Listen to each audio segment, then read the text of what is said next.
This is Kick-Ass Politics. I'm Ben Mathis.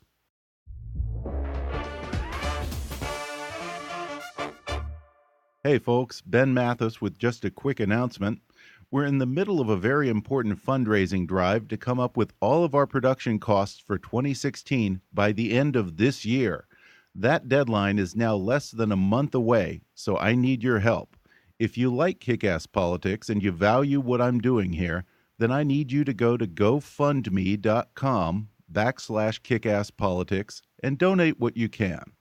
It's vital that we fund our production budget for the next year so I can focus my energies on the content side of Kick-Ass Politics, which is a lot more involved than you might think. So be a part of what I'm creating here and help us reach our goal by January 31st of this year.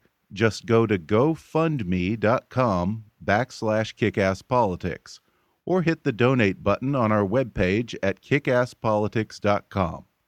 If you go right now and donate something, anything, doesn't matter what amount, just something that shows that you endorse what I'm doing here and I'm on the right track with this show, I promise you, I'll keep doing what I'm doing here and producing new shows for you every week. Thanks in advance, folks. And now, enjoy the show. Hi there. I'm Ben Mathis, and welcome to Kick-Ass Politics. Well, folks, it's that time of year again when all of the news programs, or the shows as Donald Trump calls them, look back at the biggest headlines in 2015. And even more than usual, it seems that events in the Middle East have taken up quite a bit of the oxygen this past year. The Iran nuclear deal, the Syrian civil war, ISIS, a Russian commercial jet bombed over Egypt, and then a military jet shot down by Turkey. Oh, and that whole Israeli-Palestinian mess? Yeah, that's still happening too. Well, today I'm bringing on the show one of the foremost experts on the Middle East. Daniel Pipes is a historian, author, and political commentator who specializes in the region. He's the president of the Middle East Forum and publisher of Middle East Quarterly. Plus, he writes a bi-weekly column for the Washington Times. Appointed by President George W. Bush, Daniel Pipes served on the board of the U.S. Institute for Peace, and prior to that, he served as director of the Foreign Policy Research Institute. Today, he'll come on the show to discuss the Iran nuclear deal, the Syrian civil war, his idea for Middle East peace, his thoughts on Donald Trump's proposal to ban Muslim immigration. Plus, we'll discuss if the attacks in Paris and San Bernardino are signs of things to come. Coming up with today's guest, Daniel Pipes, in just a moment.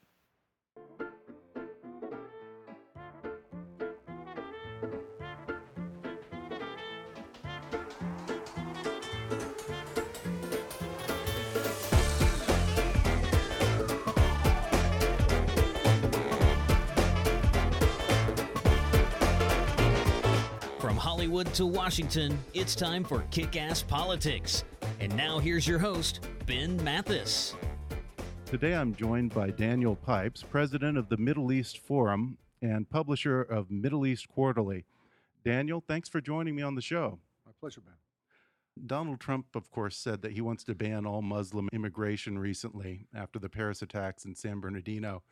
In an article that you wrote last week, you said that he needs to be blaming Islamists, not Muslims. Now, there are probably a lot of people who would say that that's a distinction without a difference. For those people, how would you explain it is a distinction with a difference? Clearly, everyone would agree that not all Muslims are Islamist. Take ISIS as the most extreme Islamist phenomenon. Clearly, there are plenty of Muslims who are fighting it, who don't like it, who are appalled by it.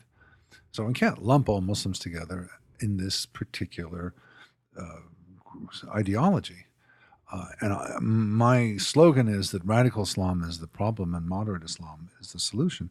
In other words, it's a battle between Muslims. And right now, the Islamist, or radical Islamic ideology, is rampant, is dominant. But if it's going to be challenged, it's going to be challenged by some other form of Islam. Surely no one is going to claim that all forms of Islam are the same. There's quietist Islam, there's jihadi Islam.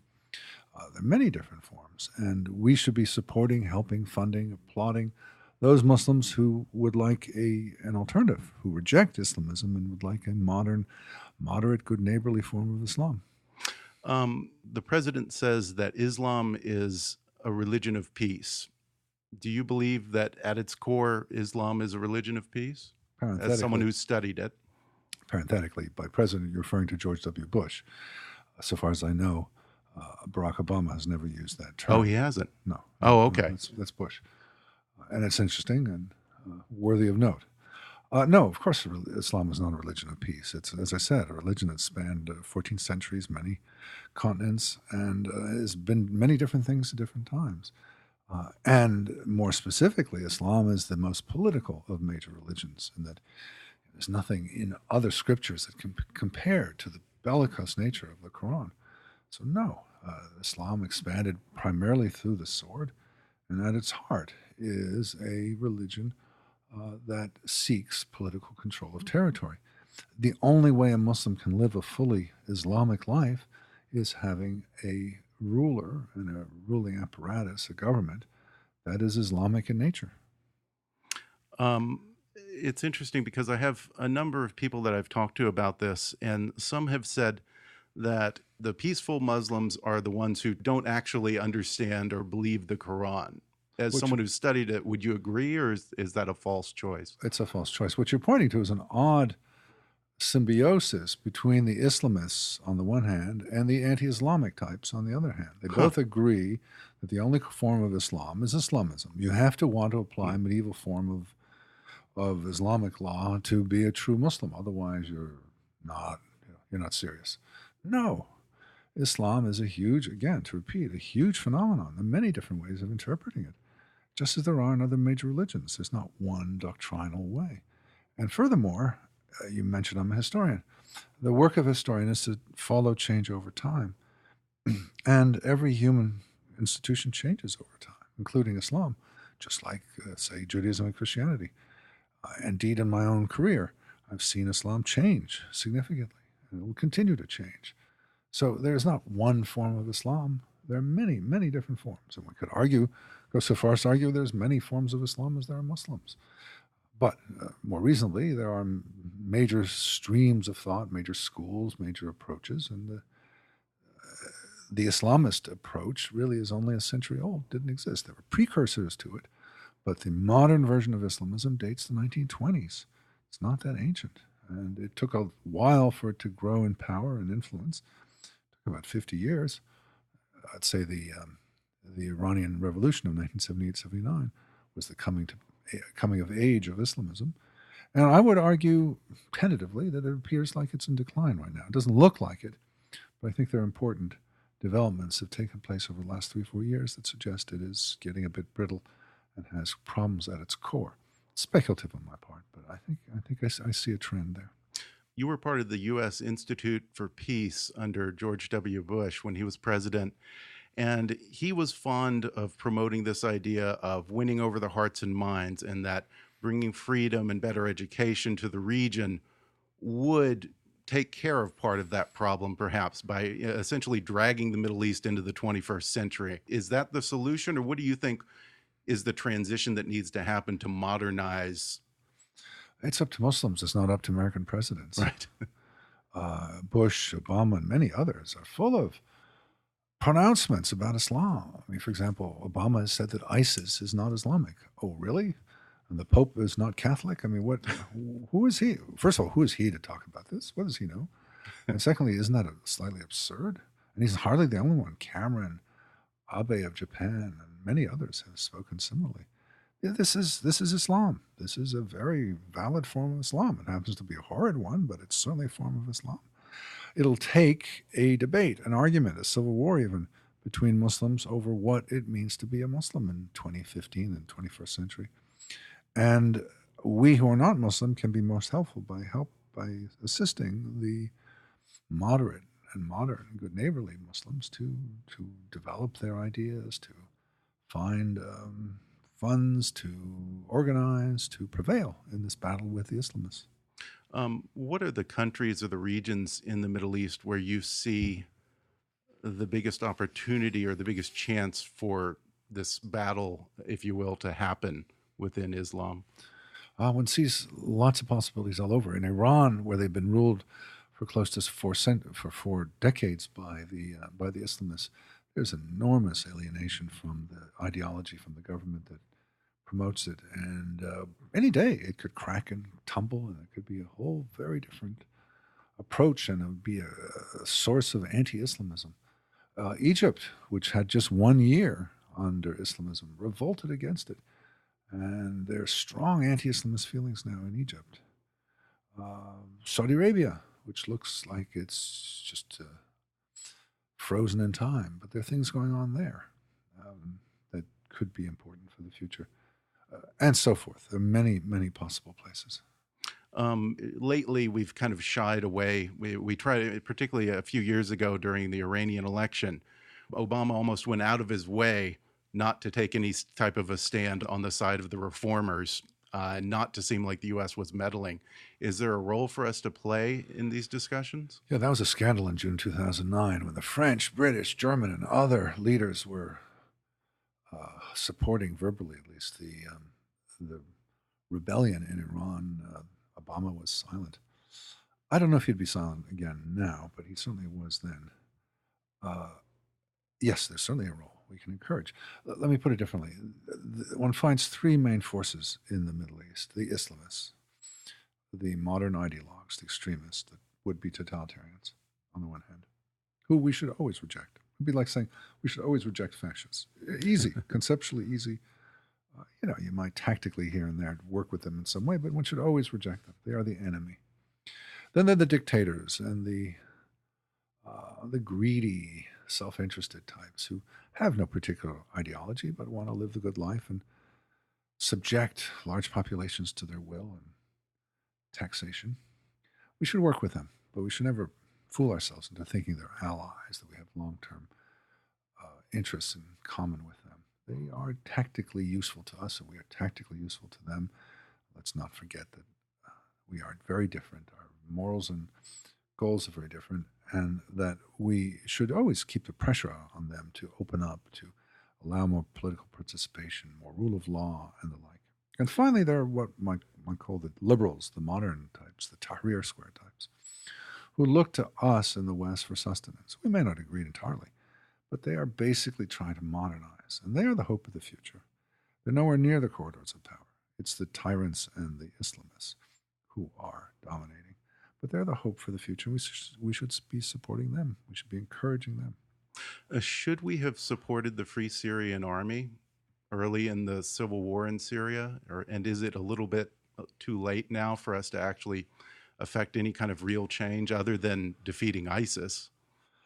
I see that there are three forces: the Iranian-backed central government, the Turkish-backed Sunni rebels, and the Kurds. And of the three, the Kurds are by far the most appealing. They don't have great state pretensions. They don't have ideologies. They're not trying to inflict a new order on the population. So I would go strongly to back the Kurds, which the Obama administration is sort of doing. You obviously oppose the Iran deal that President Obama made. What would you have liked to have seen in that deal, if there was even a deal to be made at all? I don't think a deal was possible, but obviously I'd like to have it be much more stringent. But what's really interesting is what's happened since the deal has gone into effect. First, there's the fact that the U.S. government, in the person of Barack Obama, is the only party to sign it, not any other of the P5+1, and not the Iranians. Huh. So it's not really a deal. It's what is it? It's a abstraction that they can or cannot follow, and there are no particular sanctions or just sort of out there. Second, the Iranians have been very clear that they have no intention of abiding by it, whether it be the issues of centrifuges, of uranium, of plutonium, of IAEA inspectors, or of ballistic missile testing. They're just going ahead and doing everything they want. And the U.S. government is saying that's okay. And so, of course, are the other P5+1. So the Iranians are just doing what they want. They're getting all this money, and all the corporations are flooding there. But third point is, it's not all good news from the Iranian point of view.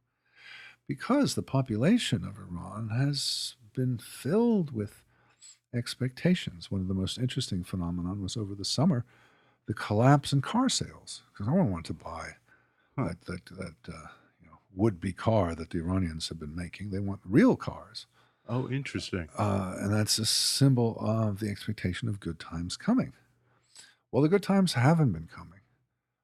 The money has not been flowing out to the streets. It's been devoted to military and other expenses.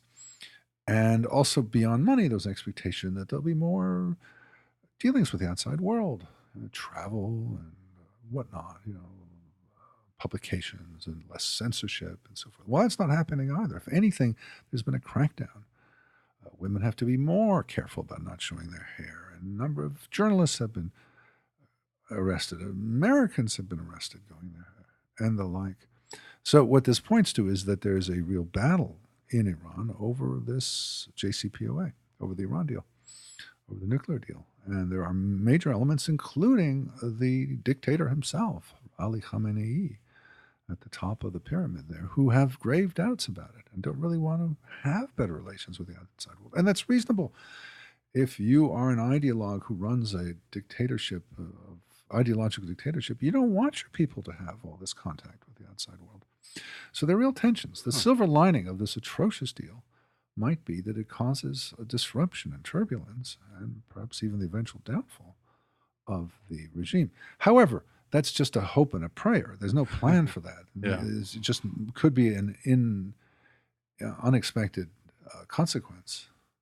Well, about a year ago, I asked Stephen Hadley, the former national security advisor to former President George W. Bush, who also appointed you. I sat down with him and I asked him if he thought that in sum total, the Arab Spring had been a net positive or a net negative for the region and also for U.S. interests in the region. And at the time, about a year ago, he said we're still at the wait and see point. A year later here, what would you say about the Arab Spring? First, I'd never call it the Arab Spring. I think it's a very, very inaccurate term. What would you call it? I call it the Arab uprisings. But that said, it's like asking, is a storm a good thing or a bad thing? It is. This was inevitable.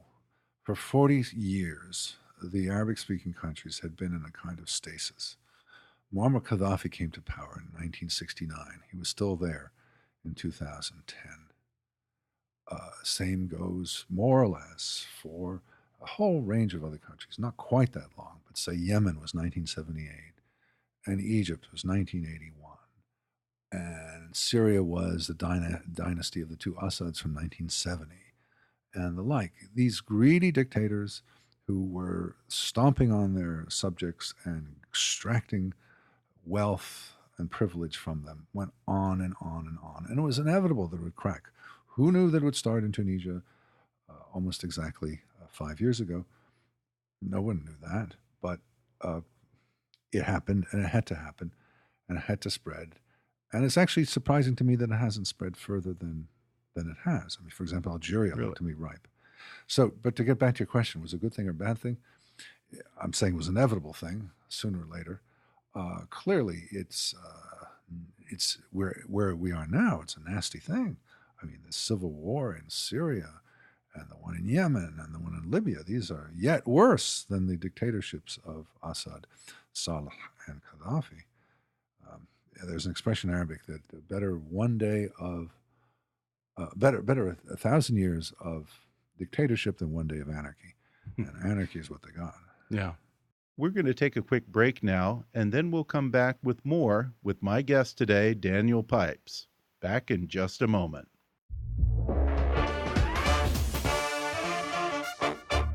Folks, do you like to read, but you don't have the time?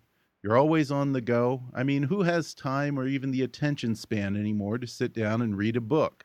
You got things to do, people to see, and places to be. But don't just become an illiterate dummy. Give audiobooks a try. All those times you spend listening to this podcast, you can also be listening to a great book. You can play it on your drive to work, on a run, in the bathtub, while cooking, or just sitting and enjoying one of those rare stolen moments. And right now, you can download any audiobook you want for free with a special promotion for our listeners from audible.com. Just go to audibletrial.com/kickasspolitics for a free 30-day trial and a free download of any of Audible's 180,000 titles for your iPhone, Android, Kindle, iPad, or MP3 player. That's audibletrial.com/kickasspolitics. Or click on the sponsor link on our webpage to download the free audiobook of your choice. And now, back to the show. You have the constant Israeli-Palestinian conflict. You've said that you oppose the idea of a Palestinian state or a quote-unquote two-party solution. You're in support of what you call a three-state solution. What would that entail? Well, we got it, more or less, namely a Gaza, a West Bank, and an Israel.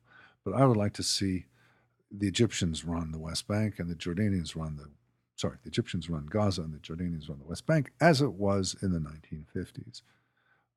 I think it's not a permanent solution, and Egyptian and Jordanian rule are not ideal by any means, but they're certainly more responsible.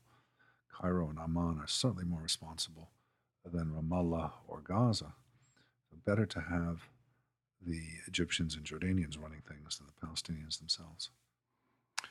Would that entail them actually absorbing those regions?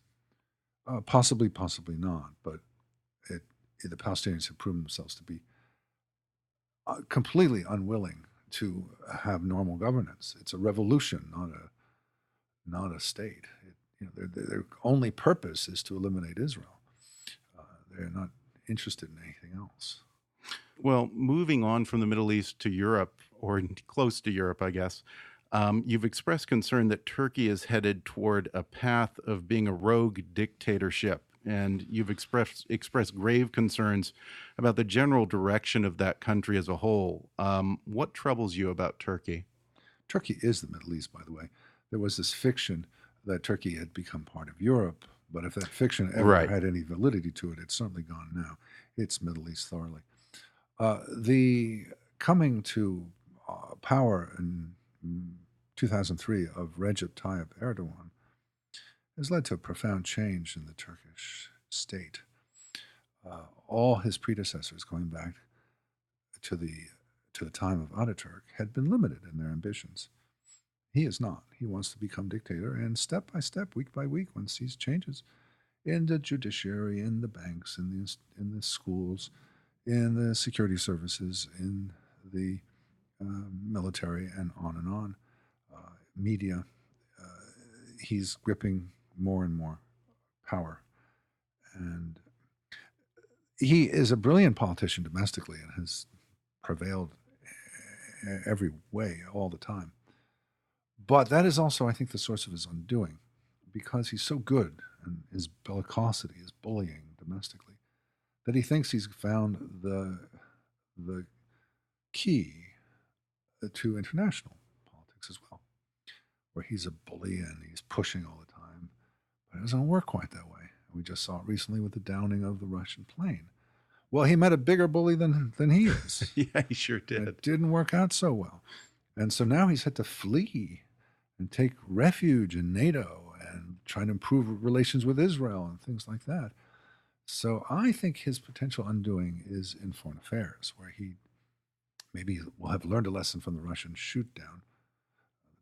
But I'm inclined to think, no, he will continue his bullying ways, and he'll meet other bullies who are bigger than him, and he'll get bloodied by it and might collapse as a result of it. Well, yeah, who do you think was at fault with the Russian shoot down? Because, as you know, Russia has been kind of doing these things where they probe NATO's borders, here and there, and start and test people. And to some extent, I looked at that and I thought to myself, well, he finally got what was coming to him for doing that. In 2014, the Turks interfered in Greek airspace something like 2,400 times. Huh. Not once were they shot down. What happened here? Because, Turkey was on a path to being a modern, country and joining the EU. Where did things go wrong there? Well, part of Turkey was desperate to join the EU, and part of Turkey wanted to be part of Europe. but another part did not. And that second part was somewhat hidden, lost most battles until 2002, at which point it won big and has continued to win big. So you might say that the Anatolian, the part of Turkey, has prevailed, or Konya is the capital of this part, has prevailed over Istanbul. The Westernizers have been losing. They were in complete control, almost complete control until 2002, but they made a mess of it. Corruption, lots of errors, and people got fed up with them and gave the AKP, the Erdogan party, a chance, and it's not going to be gone anytime soon. Well, moving further into Europe then, do you think that the Paris attacks finally woke Europe up? Because it seems to me that this isn't new. These things seem to happen somewhere in Europe once a year or every few months. You know, it wasn't that long ago we had the Charlie Hebdo murder. And, you know, it seems to me that, you know, there's a week of outrage and then everyone just seems to go back to sleep. Yes and no. I think every time there is some major attack of this sort, major in the sense it gets a lot of publicity, doesn't necessarily have to be a lot of deaths. Every time there's one of these traumatic events, say the murder of Theo van Gogh 11 years ago in the Netherlands, which is one person, but it was a trauma for the Netherlands. Or the biggest of all, of course, was 9/11. And I would put the United States in with Europe, not that different. Every time there's one of these attacks, a whole cohort of people who say, you know, I didn't used to worry about Islamism, and now I do. Didn't used to worry about jihad, and now I do. Comes out and moves from one camp to the other. So every time there are more people who are concerned about this whole series of issues about, I don't know, female genital mutilation and minarets and the Quran and Muhammad's marriages to young girls and the like. I mean, it's just a whole cohort of issues, a whole series of issues around Islam, and people learn about it, worried about it. So every time there's one of these major events, a whole bunch of people move from one camp to the other. It's never the reverse. You never hear someone say, I used to worry about radical Islam, and now I don't. It's only a one-way street. So in that sense, there's a drumbeat of change. It's what I call education by murder. On the other hand, it doesn't seem to make any difference in government policy. You get a whole big fluster of pronouncements and policy changes and so forth, but it doesn't make any difference. Let me give you an example. I just heard yesterday from a man living in Geneva, which is right on the border with France. And he said, I asked him, is Schengen gone? Schengen was the free flow of people through Western Europe, including Switzerland, though not formally. There are no border controls. It's like going from California to Nevada. There are no border controls. He said, yes, there are. On the main highway from Geneva to France, there are border controls, and it can take you half an hour to get through it. But, and here's the kicker, if you go on the side roads, no border controls. So in other words, it's a Potemkin border patrol. It's a fake one. Nothing ever really changes. If you're determined to go from Switzerland to France or the other way around, you can do it without any problem. And everywhere you look, I mean, say after the Paris massacres in November, the president of France declared, they're going to fight ISIS. Well, they sent off some planes to bomb some things in Syria. Is that really going to make a difference? So, yes, this drumbeat of violence leads to a change in attitudes, bit by bit by bit. Worry about Islamism, anti-Islamic feelings, all sorts of developments. On the other hand, it doesn't change policy. It's not to say it never will, but so far it basically hasn't. After the Paris attacks, Donald Trump, I hate to keep bringing up Donald Trump here, but it seems that's all that seems to dominate the conversation these days. But he said that there are whole areas within the UK that are Muslim no-go zones where even the police are afraid to go, and they live under Sharia law. And he caught some flack for that. A lot of people in the UK even sort of mocked him on that one. Are there whole areas of Europe that are Muslim no-go zones? It's a complex topic, and I've been dealing with it for some years, and I counted up, I've gone to 28 of such putative no-go zones in Europe and to a small extent outside Europe in the West. My conclusion is the following. No-go zones is an informal term. There's no real definition for it. But they can be no-go zones if you define it one way and not another way. If you mean a regular person walking in daylight hours, wearing normal clothes, not doing anything particularly interesting, maybe taking some pictures, maybe buying a lunch, no, they're not not no-go zones. I have been to dozens. Okay. And I have done this. Okay. And I have not had any flack. So for a non-Muslim to go in these areas, Muslim and non-Muslim, okay. Don't know. But there was one important exception. I was taken around in the city of Marseille by someone from the city to show me the situation. We went from one to another of what are called the cité, of the essentially the slums.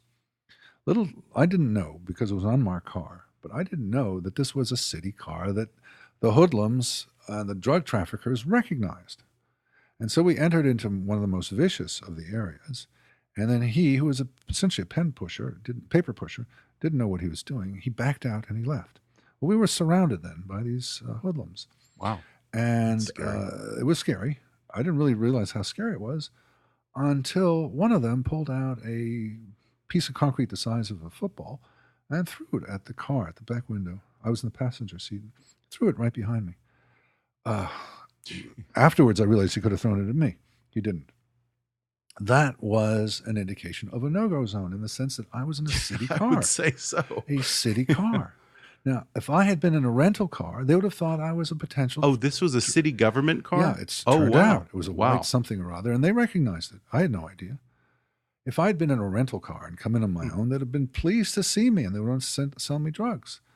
But they saw the city car. So if you're a city employee, if you're a policeman, a firefighter, a emergency healthcare type, if you're a social worker, you don't want to go in without a convoy, without major protection and the like. So in that sense, it is a no-go zone. In Marseille. And in many other parts of Europe. Huh. So counterintuitively, an unarmed, random person wandering through, and I include women, blonde women at that, have no trouble at a regular time of day. Really? Not wearing halter tops, not wearing a kippah, not wearing a cross, just regular people walking through.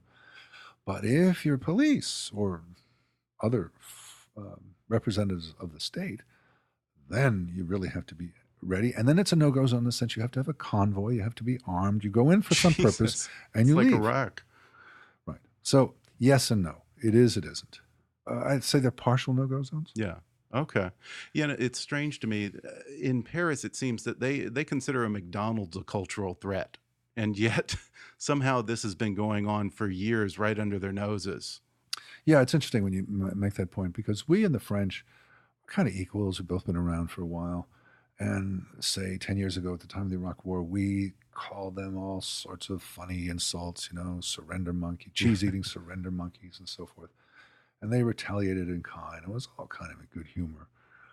Freedom fries. Nobody took it very seriously because we're adults. Yeah. And we can insult each other and go have a drink afterwards. And so they look at McDonald's and see it as vulgar American culture invading their high precincts of gastronomy and so forth. But it's all in good fun. On this other side, it's not in good fun. It's much more serious. And there's no sense of mutual equality. And you can't insult, and you have to be super careful. And they are. And the result is that they've, to a certain extent, lost control. Well, as part of the Middle East Forum, you established a program called Campus Watch, which identified 5 problems in the teaching of Middle Eastern studies in American universities. What were those 5 issues? Essentially, the politicization of the teaching of the Middle East, the rejection of real debate over what the issues are, essentially shoddy scholarship.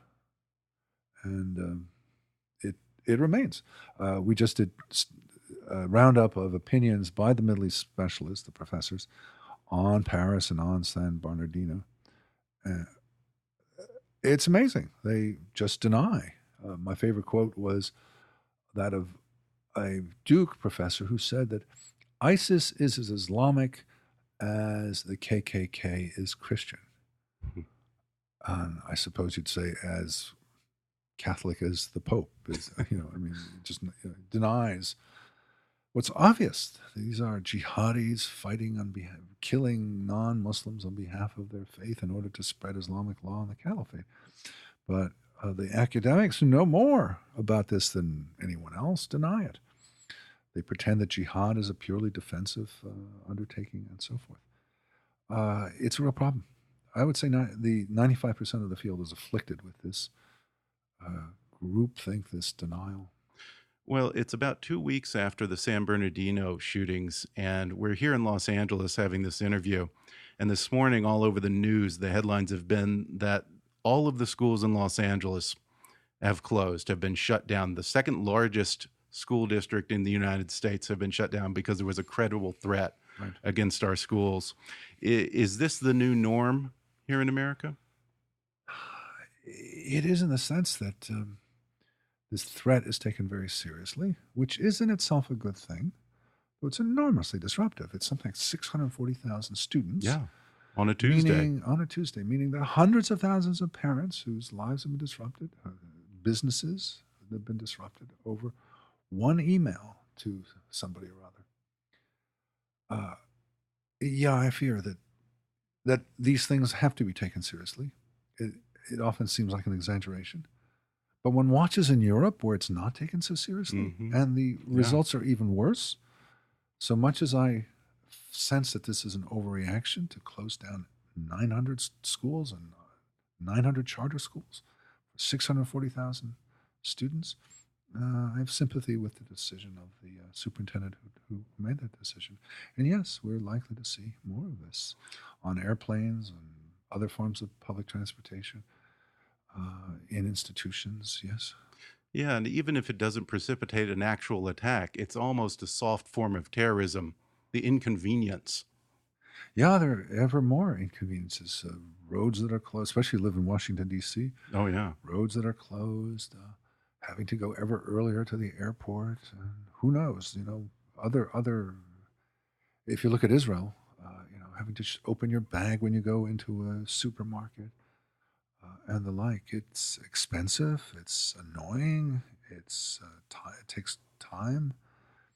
Very unpleasant process, but necessary. Yeah. Well, Daniel Pipes, thank you so much for joining me. Thanks so much for the great interview. Thanks again to Daniel Pipes for coming on the show. If you want to learn more about the Middle East Forum, you can visit them at meforum.org. You can also keep up with Daniel Pipes at danielpipes.org or follow him on Twitter at @DanielPipes. That's Daniel, D-A-N-I-E-L, Pipes, P-I-P-E-S. And help us reach our end-of-the-year fundraising goal by donating to our GoFundMe campaign at gofundme.com/kickasspolitics. It's really important that we fully fund our production expenses for the next year, so I can put my energies toward great new guests, interesting topics, and producing more new episodes. Whatever you can give is going to help us get there, so just go to gofundme.com/kickasspolitics, and I will forever be in your debt, sir. Follow us on Twitter at @KAPolitics or visit Kickass Politics on Facebook. And as always, I welcome your comments and suggestions at comments@kickasspolitics.com. But for now, I'm Ben Mathis, and thanks for listening to Kick-Ass Politics.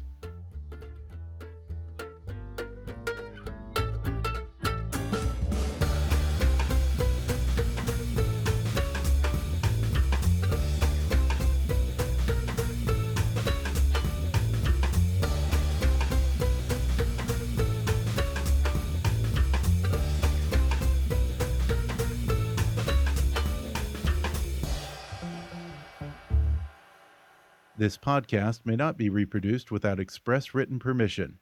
Kick-Ass Politics is a trademark of Mathis Entertainment, Inc.